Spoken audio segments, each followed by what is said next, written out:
You are about to receive messages that may be harmful to your mental state. Your sense of reality will be questioned. Your view on things will be altered. You are now part of the meta. The meta controls everything. The meta determines what will and will not happen. You are watching the Metashow.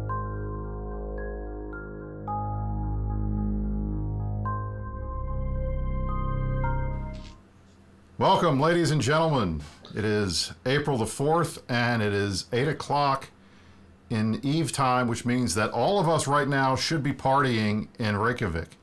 But because of this virus thing, unfortunately, none of us are here, so instead you guys are watching the Metashow. So thank you all for joining us. We appreciate it. That's right. It would normally be the party at the top of the world, which is where I remember some of the best Euro raves I've ever seen many years ago at Lagos Holland, or however the fuck you say it, where we got to see too many DJs. Soulwax did FanFest, and this was, 2011, something like that. It was amazing. But we're here watching the Metashow, doing the Metashow. We are no longer doing casual, fireside pajamas like we did last week. That was a lot of fun. I got to be my full-blown asshole self last week. If you'd like to see what a Mittens looks like when he's not in Space Emperor mode, that was last week. And it turns out that I'm a jerk. Big news to everyone, but that was a lot of fun last week, and we're going to be doing that again in future shows where we don't have that much space news to do. We're just going to go casual Friday mode, sweatpants, and just shoot the shit for an hour and a half. It worked out really well last week. Really enjoyed it, had a lot of fun. Thank you for the sub hype, and that is cool. So if you throw money at the problem, we will spend it on I don't know what. I don't need money, but if you feel like subscribing, that's awesome. Please do it. Yeah, so basically, big show today. We have a couple of guests from CCP at the very top level of CCP. They're going to be explaining to us what we can expect, as much as they're willing to tell us, about the upcoming new Quadrant. So we don't have FanFest this year, but CCP has released a really badass-looking trailer, which they typically do for FanFest. And I'm a simple creature. If I see pretty new spaceships, I'm always saying just add more spaceships to the game all the time. And also constantly praising the art team, because I love seeing redesigns of spaceships. One of my first crusades, actually, back in the day, when my first CSM run was getting newbie ships redesigned, because I think that ship redesigns are such an important part of the game. But yeah, so we've got this trailer, we're seeing a new spaceship, we're seeing some new things, but we don't really know too much about what to actually expect. And hopefully our guests are going to tell us what they can, and we have a whole roster of questions for them. So Brisk, fuck it. Let's get stuck in. All right, here we go. Our top story obviously is going to be our guests from CCP today.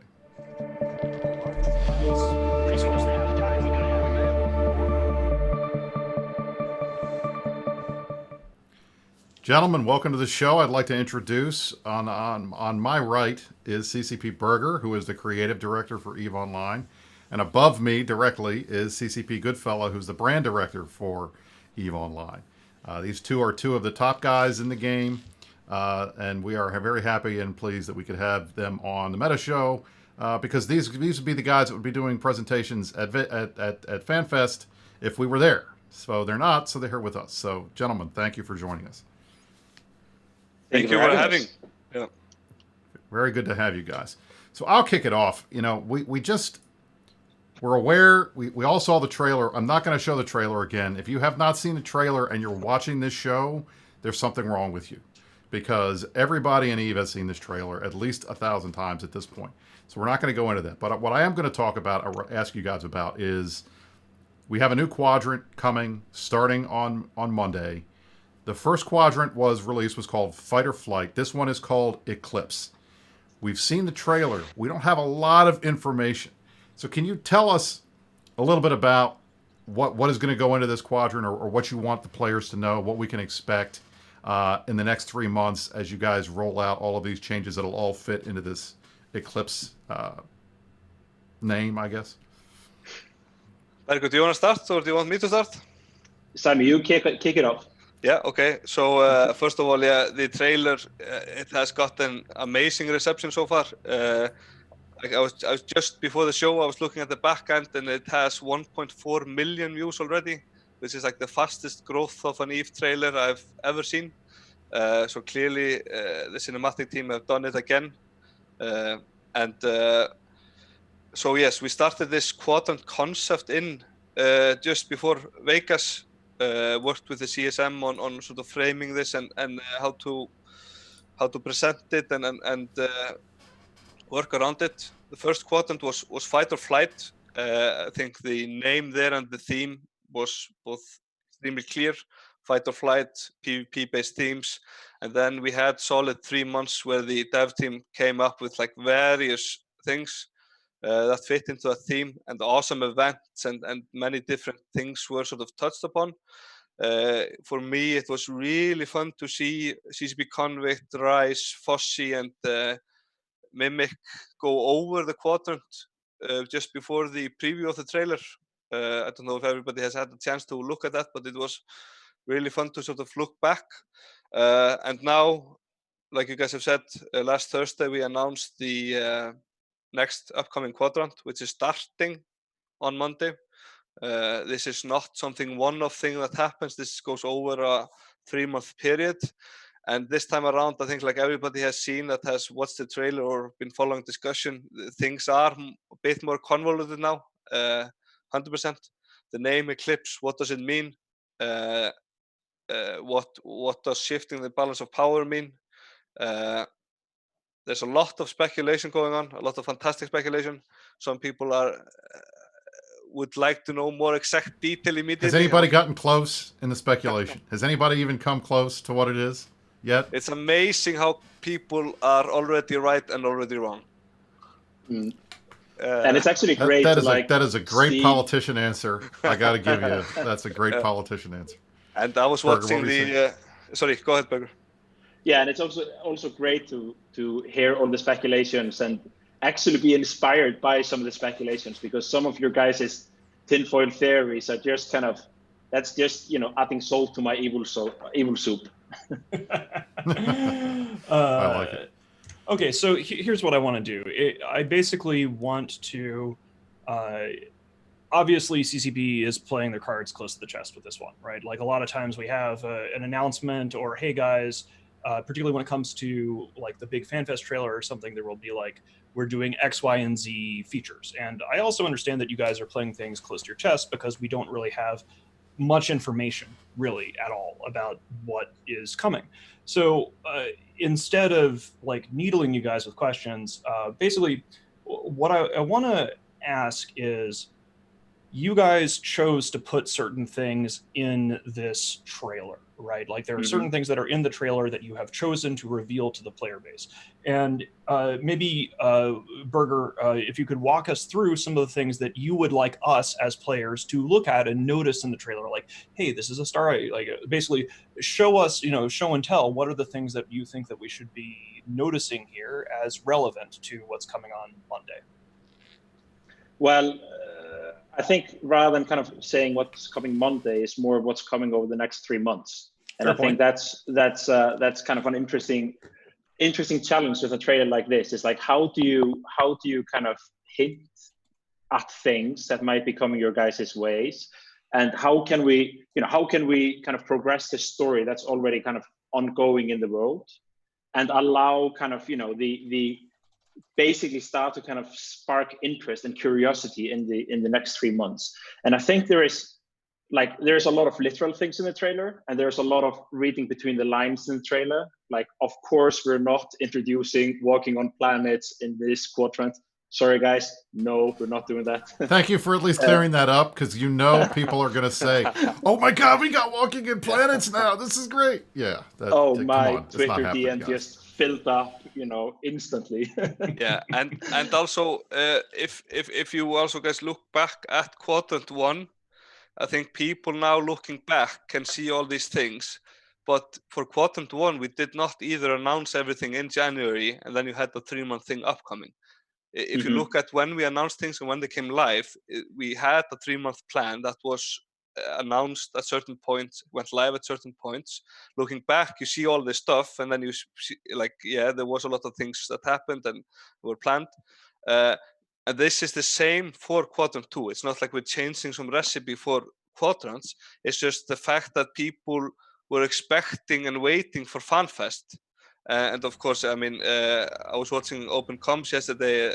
For me as well, it's very emotional to not have FanFest. It's like a top of the year moment for many devs. And it like seriously sucks to be stuck at home in a pandemic and not having be amongst EVE players for like 3 or 4 days. But I think because of the expectation at FanFest, you get to know exactly what's coming in the next 3 months. People were hoping to get more exact detail in this trailer or following it, and like more information is coming, 100%. Mm-hmm. It's starting with the hunt on Monday, which is like awesome new event. There's a new pirate implant set. Player pods are dropping implants. So like it's like already it starts off in a great way. And there is then more news coming in that week about the next things in the quadrant. Okay, so sorry. But I want to drag you back to the trailer, right? So I think it's important that you guys are providing the context, and it's a good thing. Again, this is a quadrant system, so we're not expecting a huge patch that does everything on Monday, and we've got the context and the caveats out of the way. So now, back to the question, which was, cool trailer, and it's got some cool stuff in it. What are some of the things, understanding now that it's going to be a release cycle, not one big patch, what are the things that you would like us as a player base to look at this trailer and go, ooh, cool, I'm looking forward to that? Well, I think it's really interesting, like Goodfellow was talking about earlier. I mean, shifting the balance of power, what does that mean? What does that mean with, you know, when you see Triglavians walking around and blowing stuff up? You know, what is this sun business all about? What's going on with, you know, shooting lightnings? Is that something? Did that even happen? I think there's part of this quadrant is definitely kind of opening the final chapter of the Triglavian invasion storyline that we've been going on for. I mean, the EVE invasion has been going on for a year now, but the Triglavian storyline has been going on for 2 years. And, you know, Triglavians, everything is in threes. So chapter 3, the final chapter of this saga. And, you know, over the summer, we might see a conclusion to the invasion storyline. So that's something that is heavily hinted in this trailer. And it's going to be interesting to see how players will influence the conclusion of that storyline. Now that's interesting.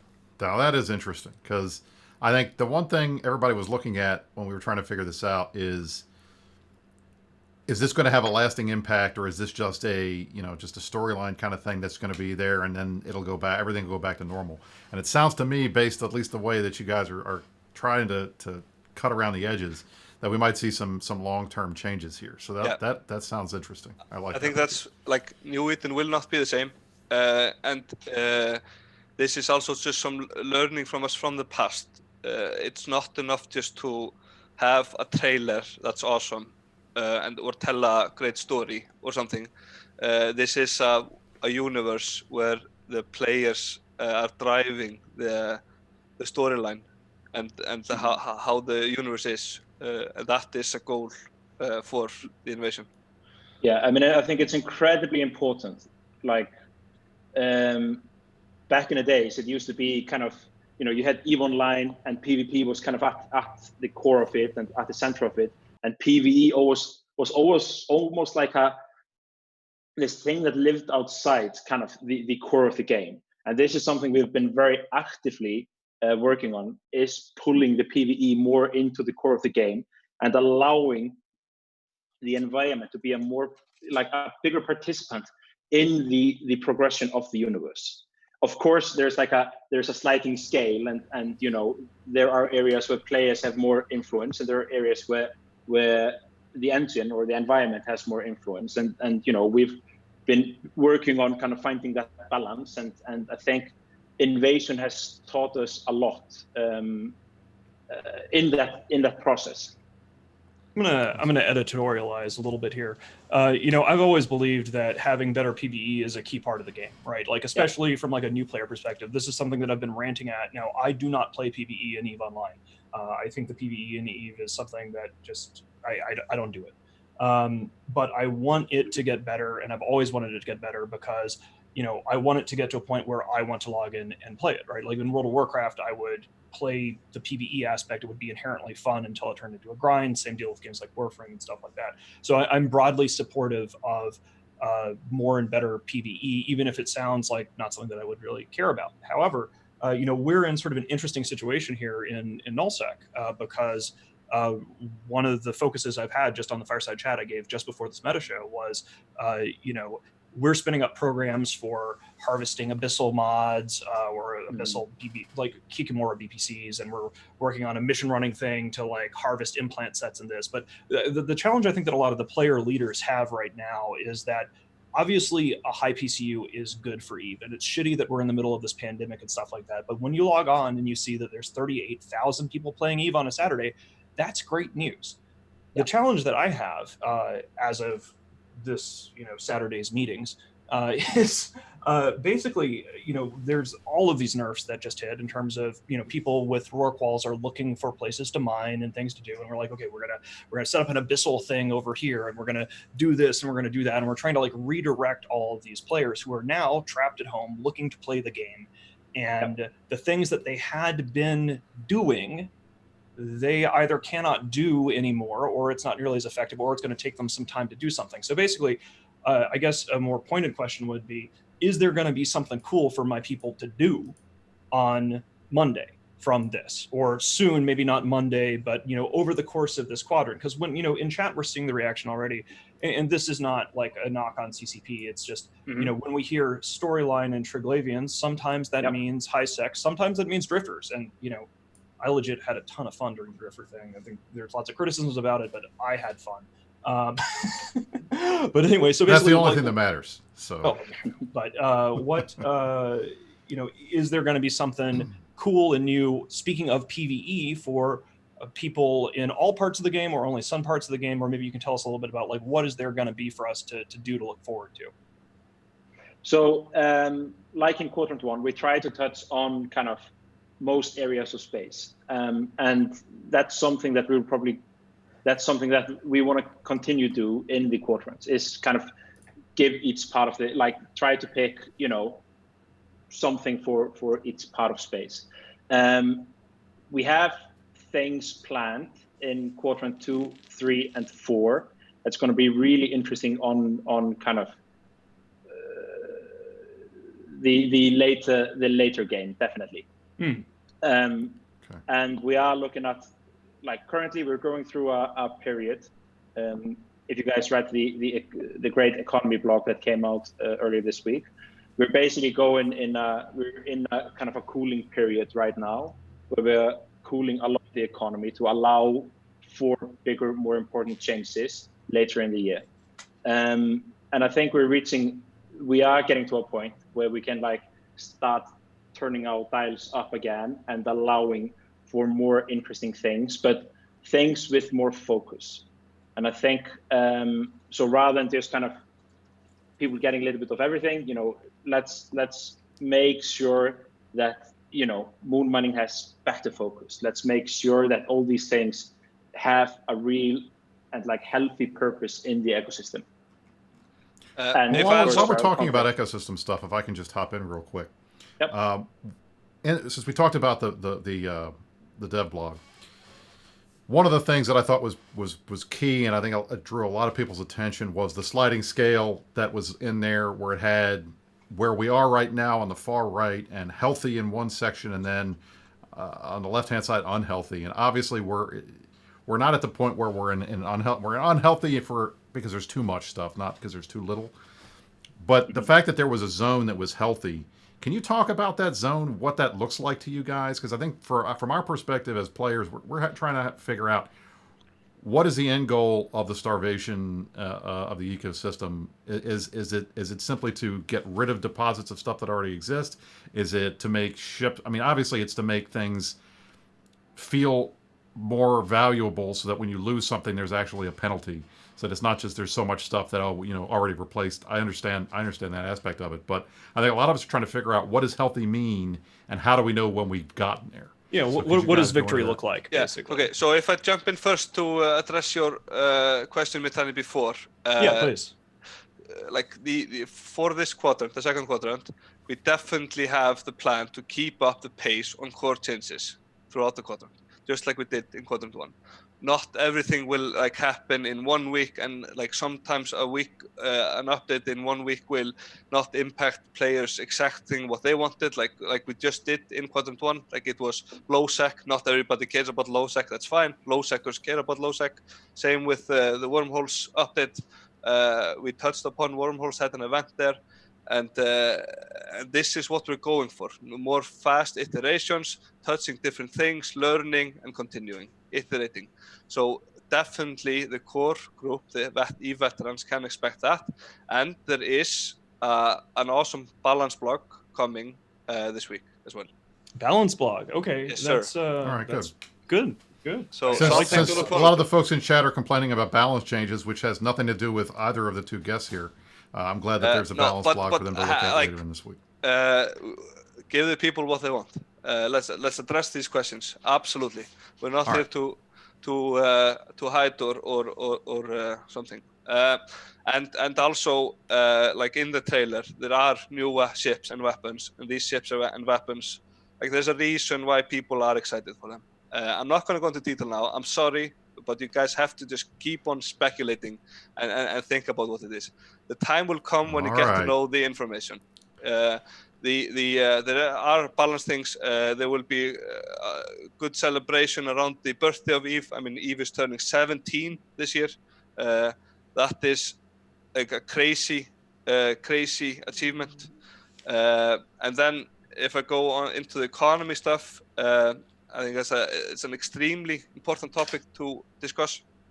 And there are controversial changes being done right now, and people are feeling. Some people are feeling burned. Some people are supporting it. It's just it's creating a lot of discussion. And in 2019, we wanted to sort of change the foundation of the ecosystem. For me personally, I am in marketing, so this is not like something I think about every day, but actually I'm an economist by trade, so it's my hobby. Like in the nighttime, I think about the EVE economy. I know you and I have had very long, late into the night discussions of EVE economy stuff. So yes, exactly. For me, the best indicator of an economy, whether it's healthy or not, is the volatility around it. And last year, if you look at the changing of Plex prices, it was crazy. I remember just in March, just before Amsterdam, the price of Plex was like skyrocketing. It was going really high, then it went down, and that for me is one at least signal of unstable economy. And the balance of faucets and sinks were not completely in sync, pun intended. And what the guys are doing now, just like what we're doing with the NPE and the tech investments we can go into a bit later, we're putting in foundation work. It will hurt for some people in the short term, but this is intended for the long-term benefit of EVE. Now, I'm not a complete expert on all of it, so I cannot go into detail of all of it, but this is the plan, and the team that is doing this have a long-term goal. They are not maybe presenting every single step right now, but that's also because after every change, they will be monitoring it, learning from it, and then maybe adjusting the course slightly. So yeah, I hope that addresses some of it, but please let me know if we. I'm a simple mitten at a certain level. Like I can only discuss economy for so long before my simple little mitten brain shorts out.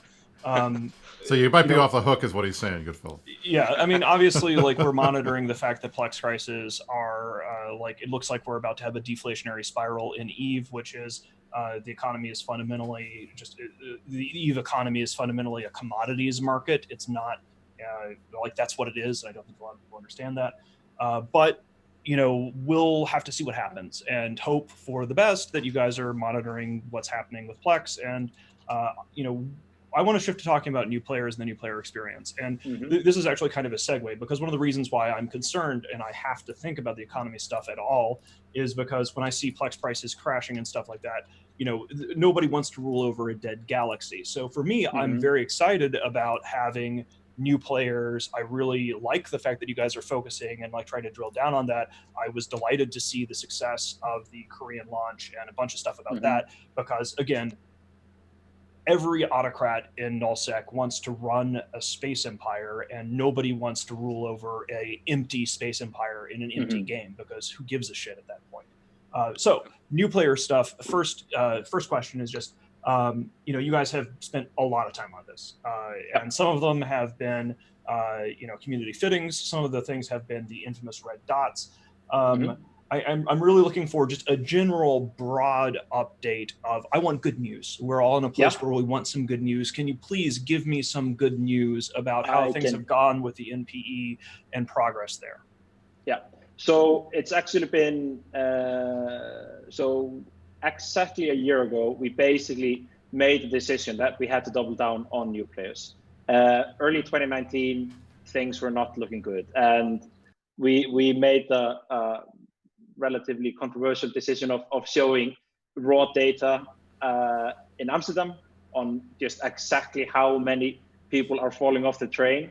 And that really, that opened up the eyes of the community, but it also opened up the eyes of development and just seeing kind of the state of the NPE. In the past, we used to look at the NPE as a kind of a single team's problem. And I think one of the big shifts we've done this year is actually change it to, it's a new player journey. It's not a new player experience. Your new player journey goes on actually for quite a while in EVE.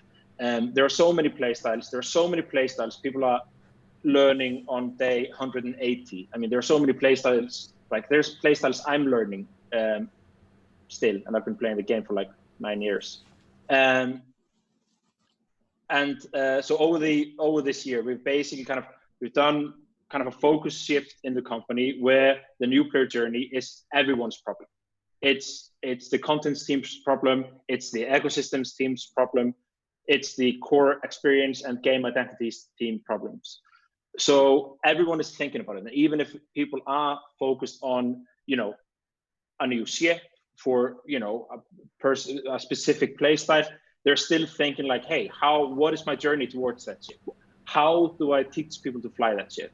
And even if we don't have all those things in, this mentality has really helped us in respecting new players more. And it's really showing in numbers. Now we're running an A/B test on actually revealing the UI one by one.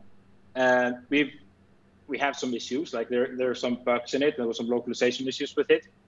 But we're seeing things like, we have a metric called freakout log-offs. And that's basically people that start playing and log off within 5 minutes. And those are down 50% with this change. So we're seeing like super good, like we're seeing our investment kind of pay off. Also top of the funnel stuff, like January last year, downloading the game, installing it, getting into it, logging in through the launcher was a horrible experience. We've invested a lot in the top, like kind of the top funnel. And January this year, we actually had double the registrations over like January last year. So we're seeing like a super healthy change on that top, and we're seeing way more people getting through and getting into the game. And we're actually looking at like, we're at 5-year high when it comes to monthly active users and weekly active users for like today. And we're like this close to being at a 5-year high on daily active users. So you guys see kind of the concurrent users, but we look at kind of DAU, WAU, and MAU, which is the daily, weekly, and monthly. And those are all kind of, reaching peaks now. So yes, there's a situation of people staying at home, but this is a trend that we've been seeing since January. And actually, earlier as well, but we really started seeing things kind of on a very upward line beginning of January. So this investment seems to be really paying off, and also there's just more people in space doing stuff. Yeah, I mean, I think that's fantastic. I have the timing on this couldn't be better, right? Like, this is one of those things that it takes a long time to invest in, like, identifying the areas that are awful. Yeah. Like, hey, it actually sucks to log in and install Eve the first time, because if you're playing Eve, you don't ever think about that again. So I'm glad that you guys have dived into that, because especially now that we have the whole pandemic situation, there has never been a better time structurally to have invested in this before, everybody shut on the internet. I do have here in my show notes a thing about how I should be expecting a monologue from Goodfellow all about this topic, and I don't want to let him off the hook. So I'm eager to hear from Goodfellow whatever he might have to say about the NPE aspects of that. And one thing before you do your monologue, I do want to ask if you guys can talk about the retention numbers, because one of the things that I remember distinctly was there was some crazy thing if we can get people past the 7-day mark, they stick around, but we were losing like 90% of people that started the game by the end of that first week. I'd like to know if that has gotten better. So go ahead, Goodfellow. Yeah, I mean, in our business, it would be like a very viable business strategy to turn Eve into a country for old men. Like, the EBITDA is healthy, and we could just continue to kill off new players, cater to the survivors, and like slowly but surely have Eve fade into the sunset. It would be, it's a very valid option. But like, that is not the plan. The plan is to have Eve outlive us all. So right now we are setting up Eve for the 3rd decade. We're doing that by investing heavily into NPE, and like Berg was saying, there's very promising metrics there. And it's not just a one-off Rail tutorial. This is the skill system, career agents, epic arcs, just the CRM. It's getting the community involved, which I think the community has done a fantastic job of. We're also doubling down on botting, investing into technology, and of course doing some changes to the economy. And if I just go and like these NPE numbers, I think I have an image here. So in 2019, Q1, 150,000 people logged into Eve for the first time.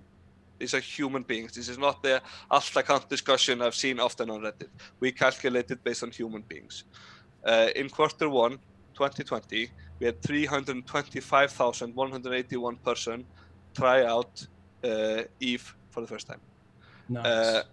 This is the double the numbers, and when we go down the retention thing, what we see is it has slightly increased, but double the volume. So that is a massive success, both for our NPE team, the stuff that we've been doing. Like you also say, Mitani, it's not just in the game. This is the launcher, like the 32-bit, 64-bit, all of that. And also the performance marketing, how we've been able to optimize for that. And like, we are spending now in January, we spent more than the January in the year before that, and we're seeing better rates for the spending. And I mean, what 17-year-old game is increasing their marketing spend? Like, that is just something that we are going to do in order to get Eve to outlive us all. And April is looking like probably one of the highest, if not the highest, marketing investment in the history of the game. I'm delighted to hear this, because one of the challenges that has been an issue historically, of course, is sort of leveraging the fruits of the golden goose, because Eve is an incredibly profitable game in terms of margins compared to many other MMOs. And then obviously you guys can't talk about this, but basically taking these revenue streams and then diverting them to revenue from Eve and diverting it to non-Eve kind of thing. So I'm delighted, obviously, that you guys are investing in better marketing. Now, I don't know if you guys can go into too much detail about this. This is something that does fascinate me, because over the course of the last 10 years or so, there have been a number of times where CCP has tried to do exactly what you guys are doing now. And, there have been around like 2010, 2011, there was a big push on analyzing and doing A/B testing for the NPE and just trying to fix the same things that you guys are doing now. Now, a few months ago, this might have been a rude question, right? It might have been a rude question to say, hey, what are you guys going to do differently, considering that things, I guess, didn't work out last time? But now you have numbers and metrics and proof that you are doing something differently that is succeeding compared to past attempts. And I'm not sure whether it's the targeting marketing or a different system of A/B testing, but maybe if you guys can tell us, I don't think this is a question we wrote down, but I'm curious about this. Is what's working? Because obviously these are things that I think that not only CCP can benefit from, but if there is a better system and a process for recruiting new players and teaching them how to play the game, that means that the empires in nullsec will all start weaponizing this and trying to recruit people like we do. So if you guys have any like secret sauce or special juju that you can talk about that's working better now compared to the past, I'd love to hear it. So, I mean, first off, this is a very multi-layered question, and there is no silver bullet. And I think that's actually the first learning in working on this. There is no silver bullet. Like a great friend of mine, EVE player, said, you know, no fancy like NPE content arc will like fix shitty UI. Like that's just fact. Yeah, complex problems require complex solutions. That makes sense. Yeah, and this is one of the reasons why, like, half of last year we spent a lot of time and effort in fixing the stupid. Like, there is so much stupid you have to go through when kind of going through the game. Adding metric to like the most random things, like the amount that people spend in character creator trying to figure out how to randomize their character. Time people spent like finding a name for their character. Like, these are things like if you have a set, you know, you have set time that you have getting into a game, and we don't want people to spend time frustrated about, like, you know, are you sure you want to pick this race, yes or no? And like, people are agonizing, and we're seeing like that pop up. Like we saw ridiculous amount of people like drop out because of that first decision that makes no sense. Like, this decision it does not matter. Right. So we've been like fixing things like that.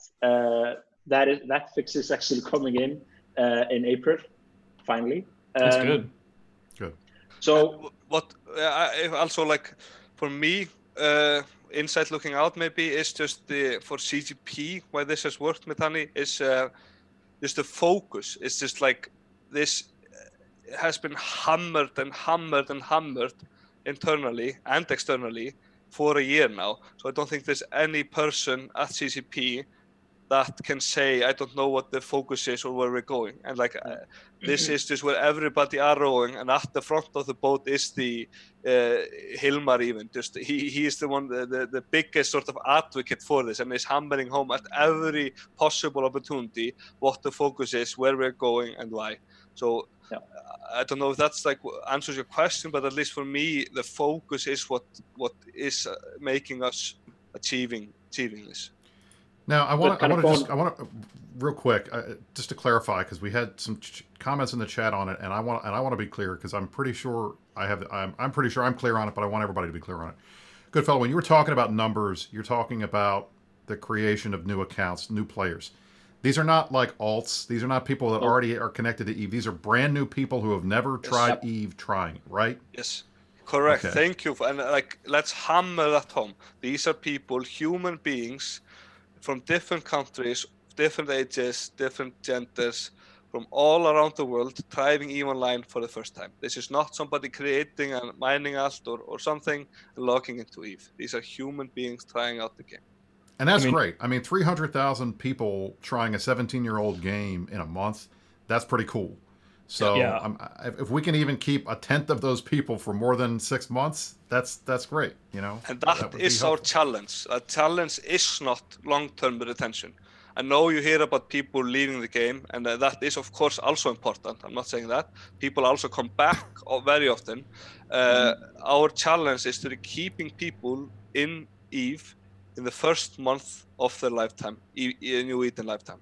Even you see immediately in the second and third month, people are sticking really well. Yep. But it's that first month, and right now we are laser focused on, like, it started off in the first 5 minutes, and now we're gradually getting to a point where we can start looking longer than just even immediately in the beginning.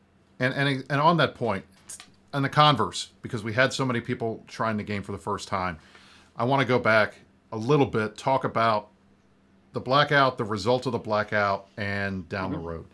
The most common thing everybody heard was you guys turned the this is the speculation from players.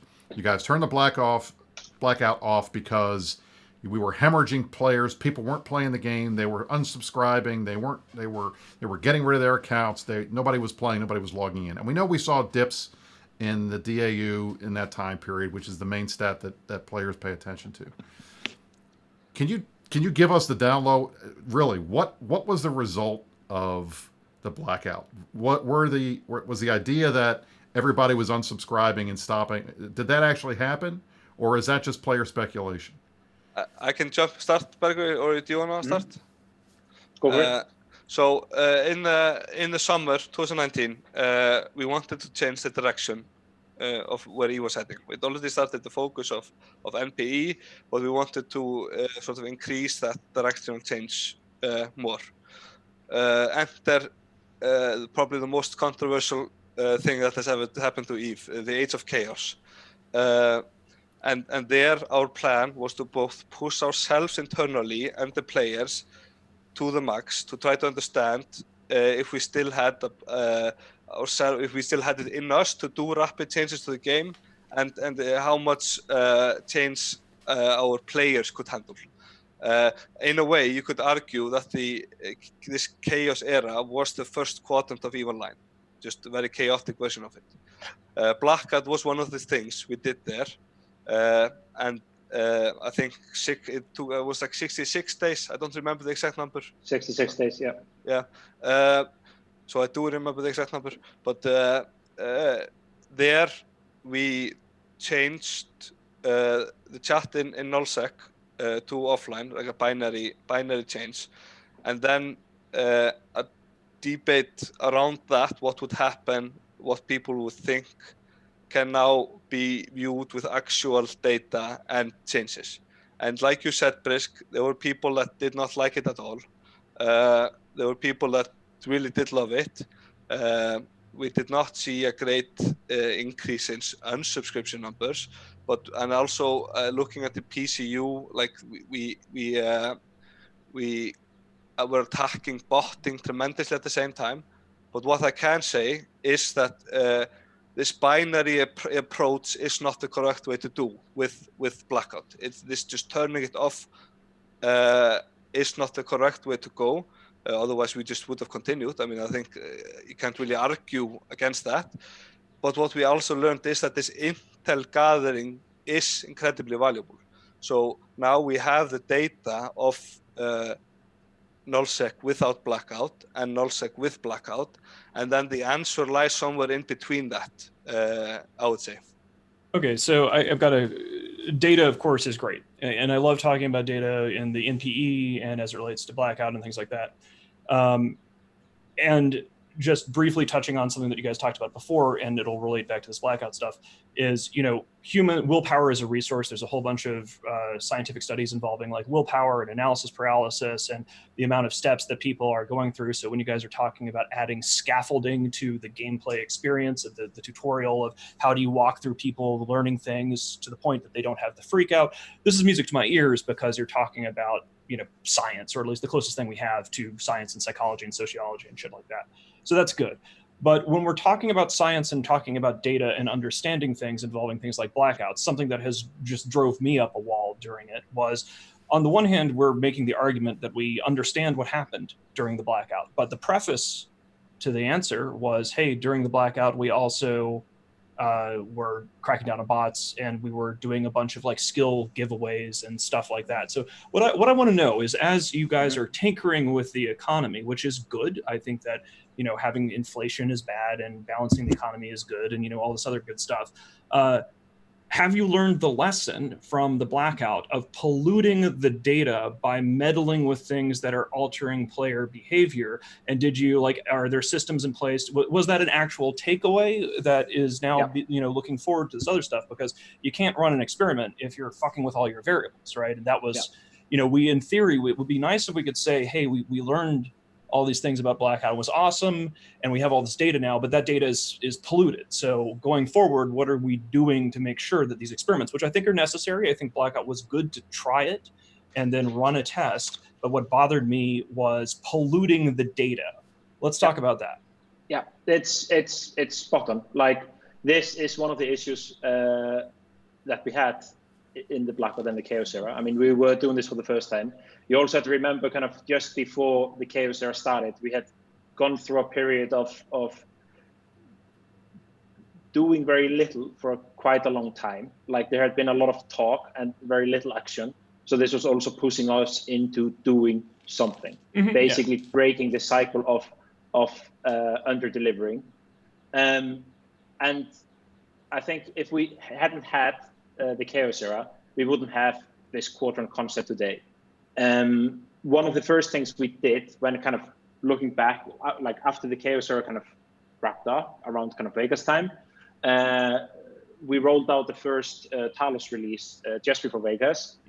And we decided to kind of, okay, let's do one thing, let's give it 2 weeks, and then let's do another thing and give it 2 weeks. And we even saw then that, even a lot of those changes, 2 weeks wasn't even enough to understand the full impact of it.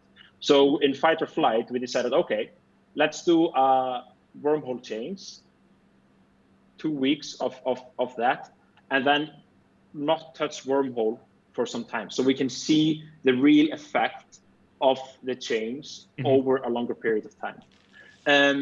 Of course, these 2-week releases, some of them are kind of mechanical changes, some of it are new ships, some of it is balancing, and some of it is short-term events. And the nice thing about the short-term events is that we can test wilder things in a more kind of a time-limited fashion, such as the reindeer filaments around Christmas time. I think the events are genius. I think that's a great idea. Yeah, so we can basically we can crank the volume to 15 for these 2 weeks. We can then take the learn for them, and then now we have the new yeet. I call them yeet filaments. Sorry, that's probably a TM somewhere.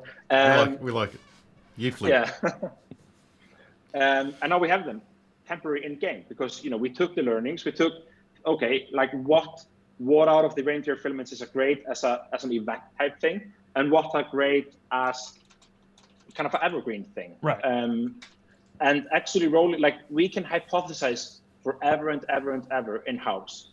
But once you test it and once you get it out on TQ and see what players do with it, it's only then that we can learn the real impact of the change. Yeah. Like, testing things on CC is great, but there is no permanence on CC. Like, I mean, I can have 8 Titans on CC within an hour. Like, you have to see if the dogs will eat the dog food. And like, when I'm asking these questions about things involving like polluting data and Blackout and stuff like that, I want to frame this appropriately. Is that like, I am happy with the direction CCP is going in. I'm just broadly supportive of all of this. I think that you guys have really sort of turned a corner, doing the 2-week cycle and then shifting to quadrants. And it does appear that CCP has been learning from the screw ups of what went wrong during the Blackout things. And that's good. Like, I don't think that we should be afraid of failure. You can only learn by failing. The question is, are you willing to admit in public, like, hey, we screwed this up, we're learning from it, here's what we're doing differently, in which case that's good, because that's how you gotta learn. So right. I'm delighted to hear all of this. There is one last question I really want to ask about the new player experience stuff, which is language barrier, and I don't have enough diplomats in this territory. Can you guys speak for a bit about what's the status on the Korean player base? Is that growing still? Are we seeing success with the localization? What's going on in there? Yeah, I mean, we have a... Do you want to jump on this, Sammy?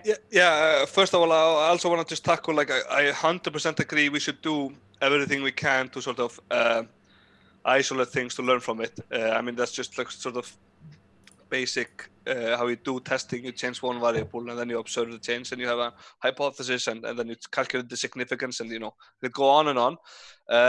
But also what's important, I mean, the EVE ecosystem is so extremely complex. Like, if you change one thing here, there's a massive effect on the other end.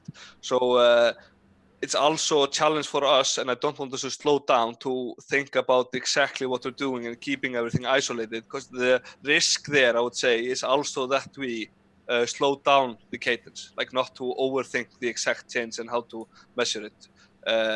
But I still I agree that we need to make sure we're not doing 150 different things at the same time. And also, I think it's just more fun for the community to have different things happening over a different period of time instead of putting everything in at once.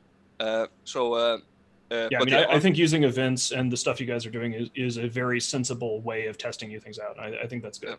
Yeah. But I also really want to know about the Koreans. Yes. I mean, the Korean localization was fantastic. It was the first, I think, new language that we've done since 2012. I think that was when we localized Japan.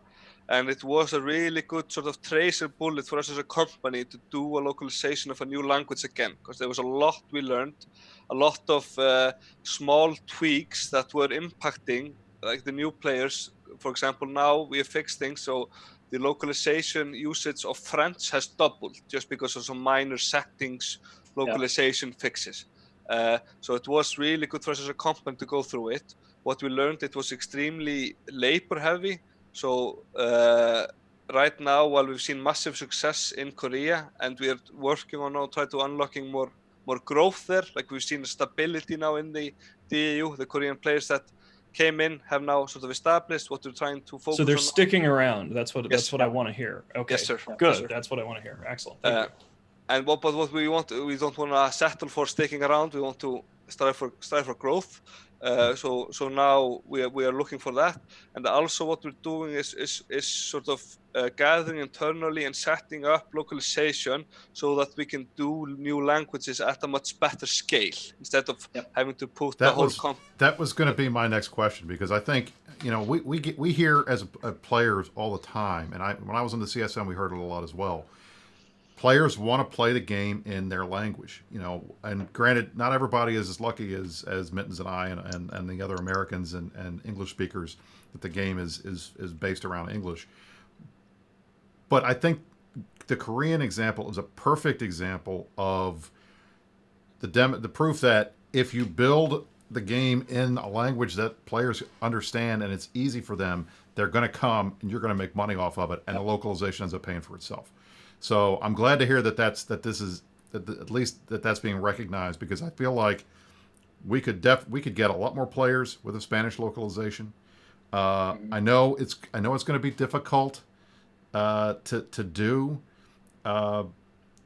but getting some of these other languages that have a huge number of speakers, I think it's very, very helpful. I know we're never going to get Chinese on TQ because of the legal issues around that.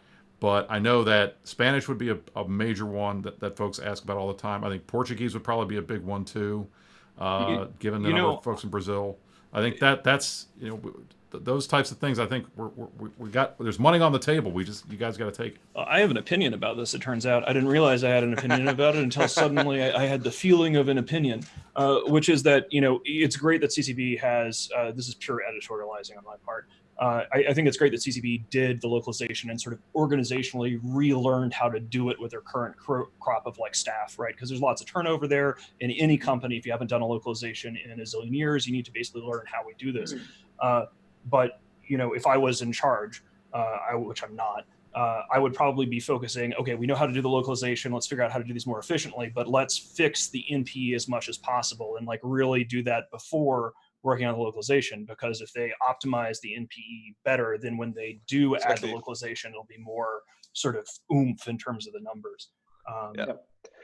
And also there, Metani, is what we're looking at is improving further the recruitment program, because when you bring in fresh batch of people, they have their own social connections, and they use the recruitment program to bring in even more players. So you sort of have infinite, not infinite, but you have more of a halo effect on the growth of the game. Has there been anything in public about improving the recruitment program? Because we announced the update 2018 was when we did the sort of the update. Bring your army thing, Yeah. and that marketing specific stuff. But now we're doing more like small tweaks, trying out different things to it, more like not necessarily worth having a campaign on it, but we know the opportunity there, so it's on our radar to even put more investment into it. And also what we're doing, not only in terms of new markets, but for example, CCP Oracle, my colleague, she is looking actively, learning more about the Japanese community. We did localization in Japan in 2012, but there's definitely more opportunity there. That's a huge market. Yep. And also Russia, there's something about EVE Online that just Russians love, and they're a huge part of the player base, but we believe we can do even more to get more Russians into the game. So like whilst we are fixing internally and being able to scale, we are, like you said, we're fixing the NPE, but also being more prepared. Yeah. I mean, I think localization is a great idea and we should do it. I think it's just like in terms of prioritizing, figure out the NPE as best as you can, and then as soon as you're satisfied that, I think localization is very important. I don't want to be all Anglophone about it. Let me ask Brisk, about. you look like you got views. What do you got? I've got some other questions. I mean, I just want to go back because I feel like I want to make it clear. So, the player base belief that Blackout caused a bunch of people to quit playing and unsubscribe is not true. Is that what the data shows? Is that accurate? That statement accurate? We definitely saw DAU and MAU drop in certain areas of space. We actually saw MAU and DAU rise in high sec and low sec, but Null definitely saw like a downward line. The downward line there, a lot of them actually migrated into low sec, and some people, like we saw people that dropped out for 30 days or 40 days. But we also saw some people return to the game to see and just witness this, that, oh my God, did they really do this? Our PCU definitely suffered. Part of that was also what polluted that data was the banning hammer was quite strong at that time. We were kind of going quite deep in kind of banning bots, but that's like we also saw a drop in the PCU in Null. After the Blackout ended, we started seeing that number kind of grow back up, and we've reached. I mean, I think, Simon, since January we've reached similar numbers and are above numbers. Yeah, I mean, okay. During Blackout, this has been a hot topic like for so long. I know, and I want to just put it to bed because we hear it constantly from people. Let's just they try were going to kill the game. We had to stop. And the thing that I'm trying to tease out here is, regardless of what happened, and yes, whatever happened, we're back to where we were and we're growing again, and that's the good sign. That's okay. So during Blackout, we saw people migrating. We saw people stop playing. We saw people unsubscribe. We saw people subscribe. We saw people start playing again. We don't have a net number. Basically, like, I mean, I don't think it really matters. But we don't have Blackout right now. So I would say that I think intelligence sort of play, there's definitely opportunity to improve that, but this binary approach of having no Blackout or Blackout is not the correct way to go. I got to go on a rant here. And this is, Brisk is asking questions that he is seeing from his contacts and questions in chat and things like that. But like purely editorializing rant mode, who gives a fucking shit anymore? Seriously, who gives a shit? Okay, whether they fucked up or not, whether they admitted that they fucked up or not, it doesn't matter anymore, right? And again, this is not me yelling at Brisk. This is a general commentary.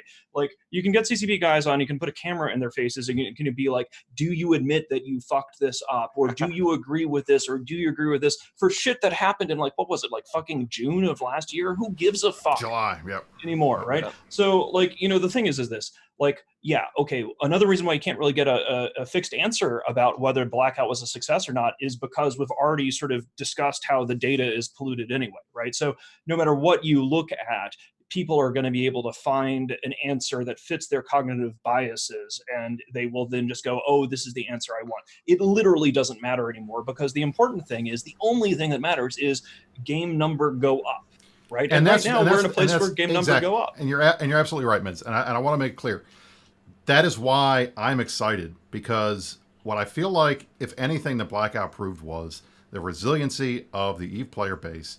And even when things happen that we don't like, we'll take a break for a little while, but then we come back. And look, it's like we said, there's 38,000 people playing on a Saturday afternoon. That's great. And I think the fact that the numbers that Goodfellow told us about in terms of the number of new people trying the game is astronomical. That is amazing. So you guys, I feel like last year everything kind of fed into it, and there were a lot of people that were really down on CCP last year.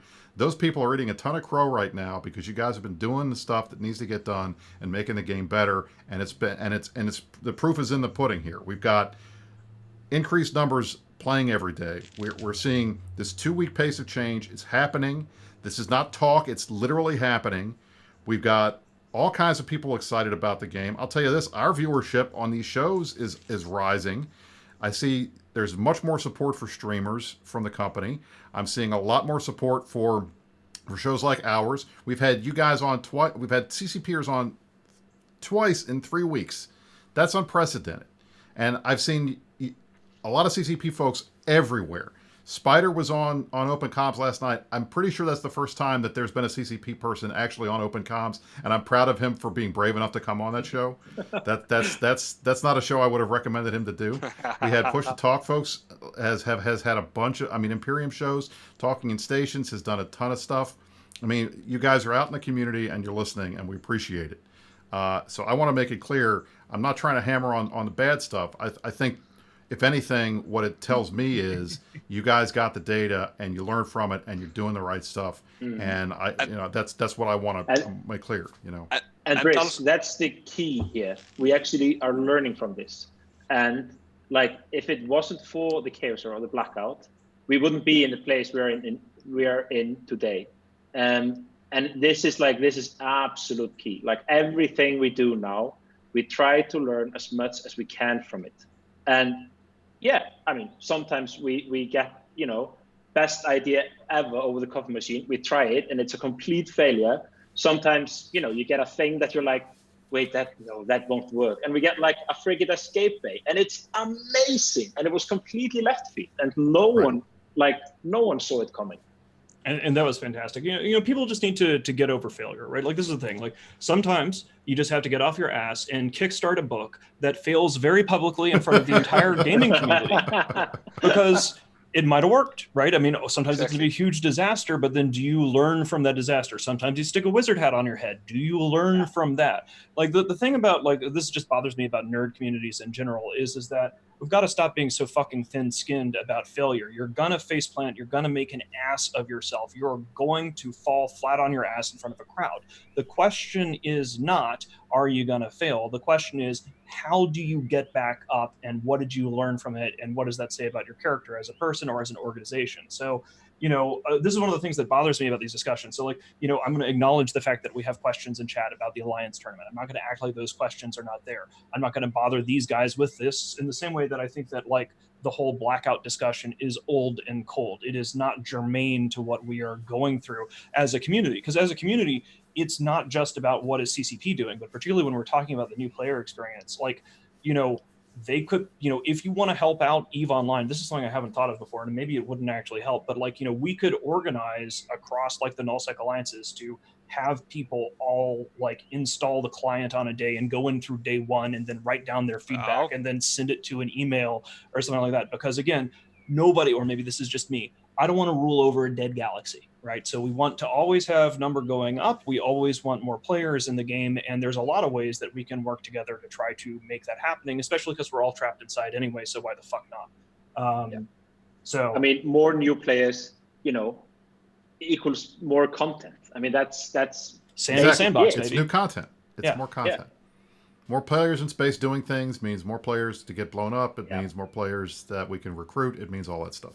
Yeah, Which makes more perfect sense. players jumping through gates. Like, it's amazing. Just, you know, you can look at the health of the game from gate jumps, and that's a metric we look at a lot, because we know if people are moving, it's more chance that you run into someone, and if you run into someone, it's more chance that you will either fall in love with them or fall in hate with them, and you know, It'll be an interaction. it's a right? really Right. interaction, Interaction and is good. it's great. Stroke theory drives is the combat. negative strokes are just as effective as positive strokes, and an absence of strokes and interactions is. This is all games people play from the 60s. I remember Stauffer did a presentation about that. I guess many years ago.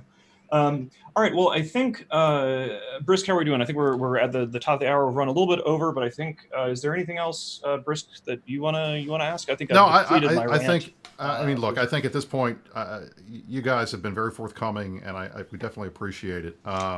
The only thing I would say, we had some internal questions that we were going to do like a Piercing the Corporate Veil segment on, but to be honest, I think we've covered everything so much on this other stuff. I don't think we really need to go into that. And Mittens, I'm glad. I just want to talk to the audience for a second, guys. Look, we are trying to do our best to provide you a good program where we're asking the right questions to the right people. Because nobody wants to sit here and have us ask questions to guys and have them say, well, that's not my area, I can't explain it. So as much as I would like to say to Berger or to Goodfella, hey, when are you going to fix the red dot thing for veterans so we can turn it off? That's not a question that they can answer. So I'm not going to ask it. As much as I would love to say, hey, everybody wants the Alliance tournament to come back, it'd be great if it would. Could you guys fix that for us? That's not the team that does. These guys are not the guys that do that. So that's not why we're asking. So we're focusing on the stuff that they can talk about, and that's why we're doing that. So we see your questions, and as we get the guests on that can cover those issues, trust me, this is the show that will ask the tough questions, and we'll ask about the stuff that you guys care about. That's what we're about. But we're going to ask them in the right way so that we're not wasting anybody's time, yours and our guests and ours. So that's why some of the stuff that you're asking didn't get asked. That's the goal. All right. So, gentlemen, thank you for joining us. I think very much appreciate it. This would have been our FanFest show. We probably would have had to have done it earlier because we'd all be top of the world partying with you guys right now. But at least having you here feels a little bit like FanFest. It feels like we're sitting on a couch on a stage and asking questions. I fucking miss going on a rager. I tell you that much. Like I am. I've been trapped inside with no clubbing to love or anything for a while. Like. I thought I could do it. I thought I could go like a month without leaving the house and I'd be okay. But even I'm getting stir crazy, and that's pretty crazy. So anyway, so Berger, Goodfella, thank you guys so much for joining us. Mittens, do you have anything else you want to go over? I think that's it. Stay safe. Stay sane. I don't know. Words are hard. Maybe next time I'll wear my top hat. I don't know. Thanks for coming, guys. Thanks to the CCB channel for hosting us so we can get a slightly different audience than we normally do. And I appreciate you guys coming. And I know we normally do Cool Kids Club. This week we did not because we had devs on. We didn't want to introduce any weird restrictions, but we do appreciate the Cool Kids Club and everybody who's liked and subscribed to our channel. I've been watching lots of YouTube while high as balls recently, and I hate every single video starting with please like and smash that like button, right? Oh my God, I can't stand it. Anyway. My kid does that in real life because he watches those videos now. Well, I like these guys, so why not you like them? Yeah, exactly. All right, boys and girls. Well, thanks for coming, and we will see everybody next week where we're going to do something else while dressing up like lunatics again. There you go. All right. Thank you guys so much. Fantastic. Great to be here. Thank you guys. Great to be here.